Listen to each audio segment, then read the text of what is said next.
So what we have here is what we call a layout pattern or a cartoon. And what it is just the exact pattern of the pieces that I cut.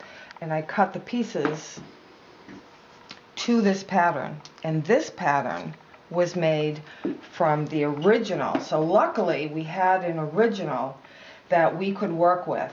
And it was taking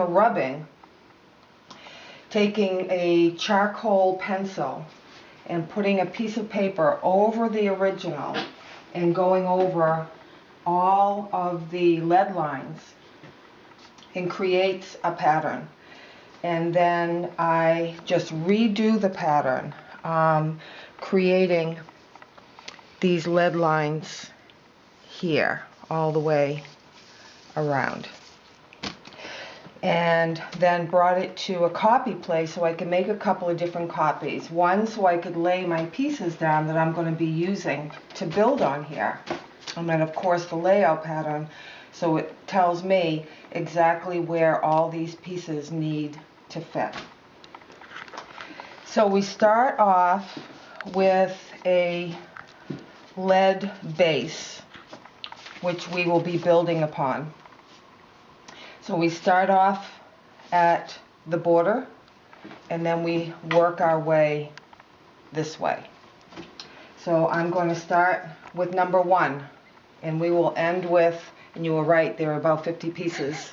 Wow. Yeah, so I've got like 50, I forgot because I'd done this a while ago, but 51 pieces. So just got to lay this piece in its home.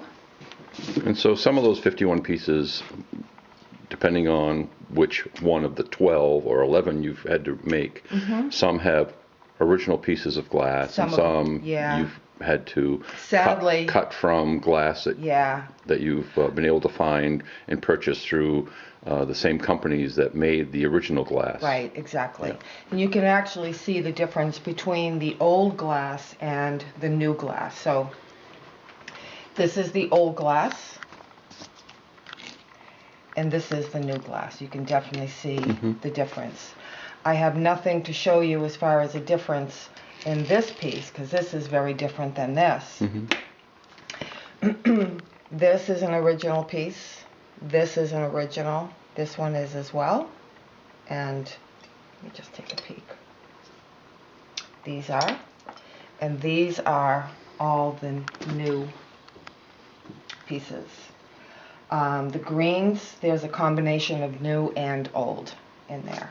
So these pieces 6 and 7, 10, 11, 15, 24, 3. These are all the old pieces. All the rest of them are new. So the process of putting lead around each of these pieces is just called leading up.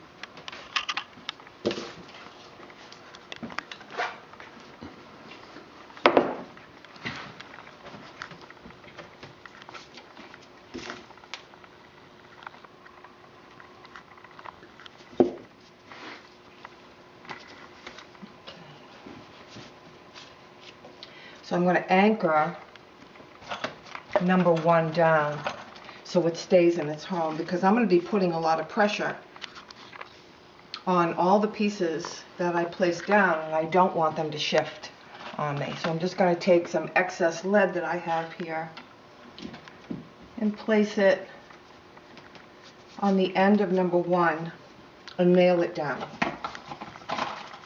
The lead protects the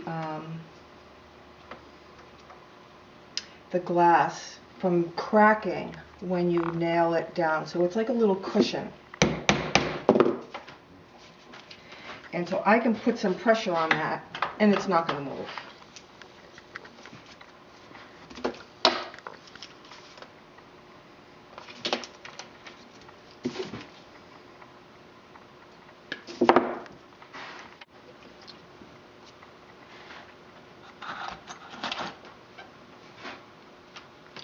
I'm also going to put one at the top to hold that steady as well. And I'll put them occasionally throughout to hold the pieces steady. One down, 50 more to go.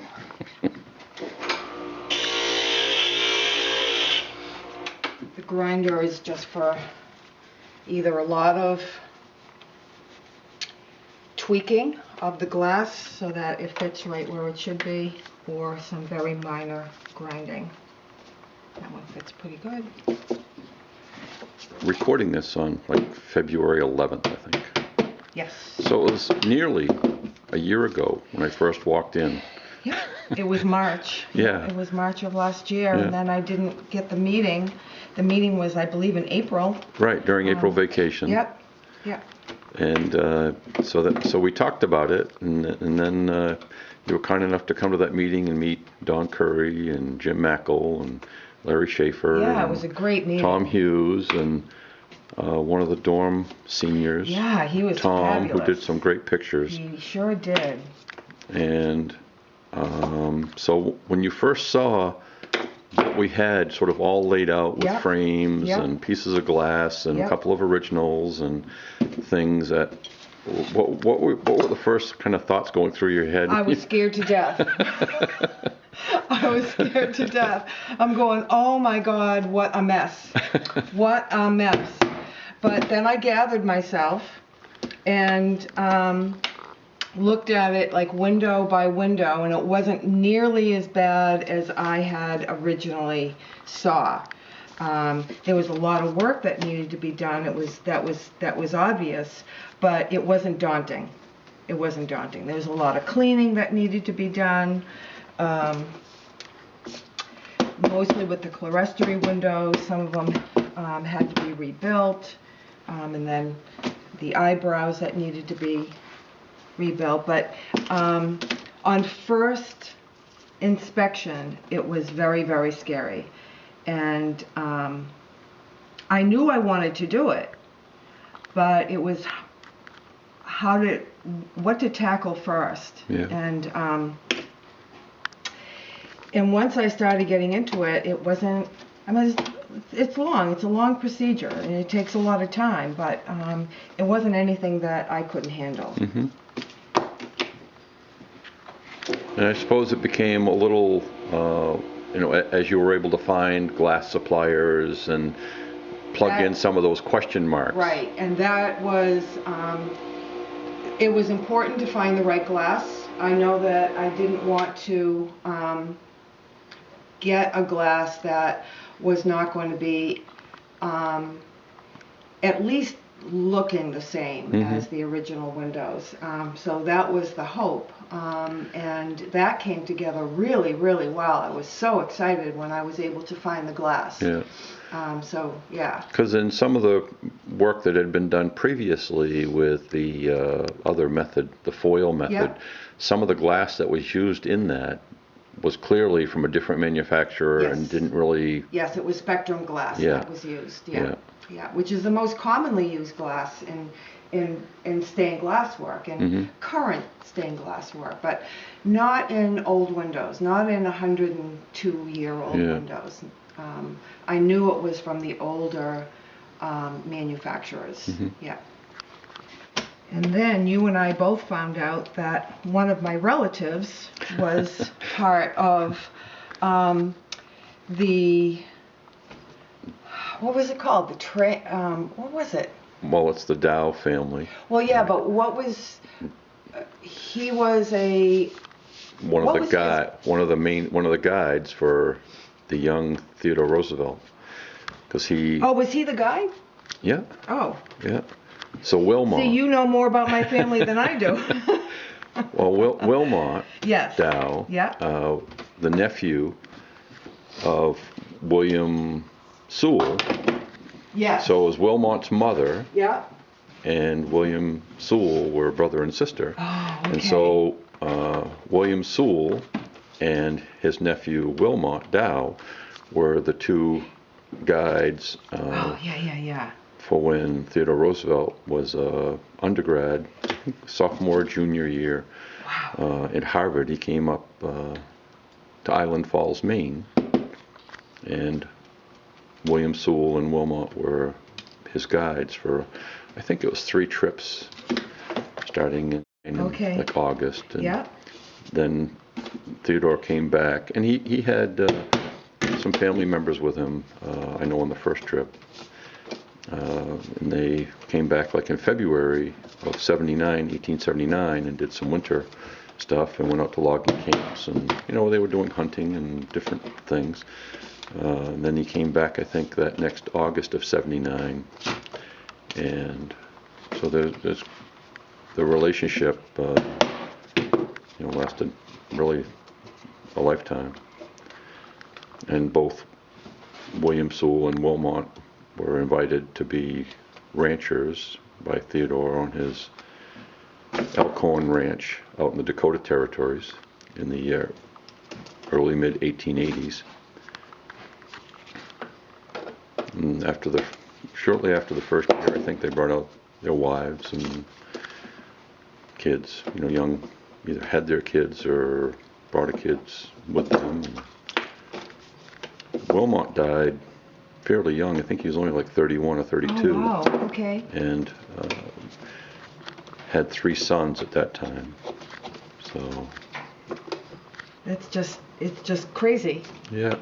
And I think I told you one of our young operators, he's a freshman in college this year.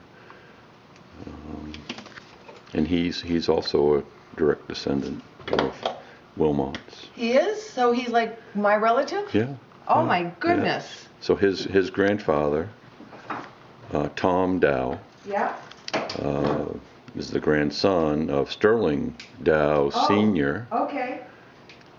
Yeah. And so Sterling Dow Sr. actually was at one point the general manager of the Atlantic Shoreline trolley system. That's right. And so they had a place in Cape Porpoise, part of Kennebunk Port. Yep, they still do. Yeah. A couple times as a youngster, and only a couple of times as an adult have I been over at that house. But it's a nice old house. Yeah, and Sterling Jr. Was a classics professor at Harvard, very well known, like world famous classics professor. Yes. And his son, Tad. Yeah. My mother's cousin. Okay. His wife, Tad's wife, Ellie. Started River Tree Arts. Yep.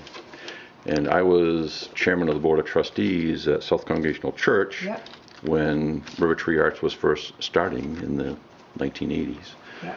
Ellie's a sweet, sweet woman. Yeah. And she married a Sanderson, who was also a relative of ours. Wow. My great-grandfather was Burton Sanderson Flagg. And Ellie married a Sanderson, David Sanderson. Yeah. Well, when we had the ribbon cutting for finishing the electric locomotive from the Atlantic Shoreline, Ellie was there with her husband, and Tom was there with some of the relatives, the Dow relatives. Yeah. And, his daughter and grandson. The grandson is Chris, and Chris is the operator. So they actually volunteered, Tom and his daughter Susan, and Chris volunteered helping with the restoration of the Atlantic Shoreline 100, which is what Sterling Sr. was the general manager of. That's pretty cool. And now to have that, they have this connection with Theodore Roosevelt as well, and the Narcissus. So it's all in the family. it's really, I mean, it's pretty exciting. So when Tom Dow gave me a call last August, he was very excited about the connection with the Narcissus and the Dow connection with the Narcissus. And he said he actually has a copy of a handwritten letter because Sterling Sr. had requested of Theodore Roosevelt information about Wilmot for a Dow family genealogy piece that Wow. Sterling Sr. was Yeah. part of writing for a Dow genealogy book. And Theodore did write a letter back and gave some information, and so Tom actually has a copy of that letter from Theodore from 1918. Wow. So we're putting together as part of that event in Yeah. August. Yeah. When in August is that? It's event? it's the first weekend in August 1st and 2nd. So we're putting together with Tom's help, or really Tom's the leader of it, sort of a family tree connection from William Sewell and Wilmot down through, the Sterlings and Yep. to Tom and Chris, because Chris is an operator of the Trolley Museum. Yeah. And it's just that there's been that sort of connection. It's really cool. That is very cool.